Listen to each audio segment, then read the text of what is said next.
ಆದಂಥದ್ದು ಉಳುವನೆ ಭೂಮಿ ಒಡೆಯ ಅನ್ನುವಂಥ ಮೂಮೆಂಟ್ ಅದ. ಗುರುಗಳ ನೆಲೆಯಲ್ಲಿ ಗೋಪಾಲಗೌಡರ ಗುರುಗಳ ನೆಲೆಯಲ್ಲಿ ಬೆಳೆದಂಥ ಸಿದ್ದರಾಮಯ್ಯನವರು ಇವತ್ತು ಈ ದಿಶೆಯಲ್ಲಿ ಅಲ್ಲೇ ಭೂಮಿಯನ್ನು ಕಳೆದುಕೊಂಡಂಥವರು ಅಥವಾ ಆ ಭೂಮಿಗೆ ಹೋರಾಟ ಮಾಡಿದಂಥವ್ರಿಗೆ ನ್ಯಾಯ ಒದಗಿಸುವ ಜೊತೆಗೆ ಅದೇ ಕಾಲಕ್ಕೆ ಸ್ವತಂತ್ರವಾದ ಮೀಡಿಯಾಗೆ ಬೇಕಾಗಿರುವುದು ಸ್ವತಂತ್ರ ಧ್ವನಿ.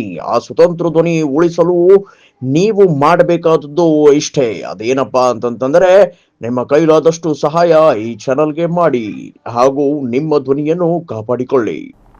ಈ ಒಂದು ಏನಪ್ಪ ಅಂದ್ರೆ ಈ ಕಾಮಾಂಧರ ಕಣ್ಣುಗಳಿಗೆ ಸಿಕ್ಕು ಅವರ ದೇಹದಾಗ ಸಿಕ್ಕ ನಲಿಗುವಂಥ ನಮ್ಮ ಹೆಣ್ಣು ಮಕ್ಕಳಿಗೂ ಸಹಿತ ನ್ಯಾಯ ಒದಗಿಸ್ಕೊಡುವಂಥ ಸಮಯ ಇವತ್ತು ಅವ್ರ ಮುಂದೆ ಅನ್ನೋದು ನಾವೆಲ್ಲ ಗಮನಿಸಬೇಕಾಗ್ಯದ. ಯಾಕಪ್ಪ ಅಂತಂದ್ರೆ ಧರ್ಮಸ್ಥಳ ಇಲ್ಲೇನು ನಡೆದಿಲ್ಲ, ಇಲ್ಲಿ ಪ್ರವಾಸಿಗಳ ಸಾವಾಗಿರ್ಬೋದು, ಹೆಣ್ಣು ಮಕ್ಕಳ ಸಾವಾಗಿರ್ಬೋದು, ಮಕ್ಕಳ ಸಾವಾಗಿರ್ಬೋದು, ಇರೋದು ಸಣ್ಣ ಒಂದು ಹಳ್ಳಿ ಅದು.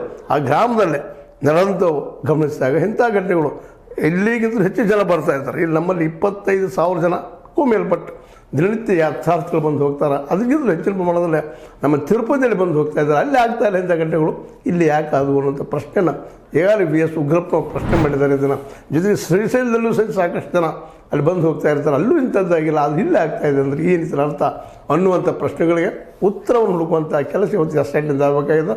ಮಧ್ಯದಾಗಿ ಹೆಣ್ಣು ಮಕ್ಕಳನ್ನೇ ನಂತರ ಭೂಮಿಯನ್ನು ಕಳೆದುಕೊಂಡಂತಹ ಅದರಲ್ಲೂ 2,500 ಎಕರೆ ಭೂಮಿಯನ್ನು ಕಳೆದುಕೊಂಡಂಥ ಜನರಿಗೆ ಇವತ್ತು ನ್ಯಾಯ ಸಿಗಬೇಕಾಗ್ಯದ. ಕೇವಲ ಯಾವುದೋ ಒಂದು ನೆಪದಲ್ಲಿ ಅವರು ನಗರ ನೆಕ್ಸ್ಲೈಟ್ಗಳು ಕಮ್ಯುನಿಸ್ಟರು ಅಂಥೇಳಿ ಪಾಪ ಇಲ್ಲಿ ಬಡವರಿಗೆ ಅನ್ಯಾಯ ಆಗುವಂಥ ಒಂದು ಪ್ರಸಂಗ ತಪ್ಪಿಸಬೇಕಾಗಿದೆ. ಆ ದಿಶೆಯಲ್ಲೇ ನಮ್ಮ ಸರ್ಕಾರ ಜೊತೆಗೆ ನಮ್ಮ ಇವತ್ತಿನ ವಕೀಲರು ಅಥವಾ ನ್ಯಾಯಾಧೀಶರು ಇವರೆಲ್ಲರೂ ಕೂಡಿ ಇವತ್ತು ಸತ್ಯದ ಕಡೆ ಹೋಗೋದಕ್ಕೆ ಹಾದಿ ಹೋಗಬೇಕಾಗಿದೆ. ಆ ದಿಶೆಯಲ್ಲಿ ಸಂಶೋಧನೆ ನಡೆದಿದ್ದಾವೆ, ಅದು ಭಾಳ ಸಂತೋಷ ಪಡೋ ವಿಷಯ. ಇವತ್ತು ಇದೊಂದು ಇಶ್ಯೂ ಆಗಿಬಿಟ್ಟದ.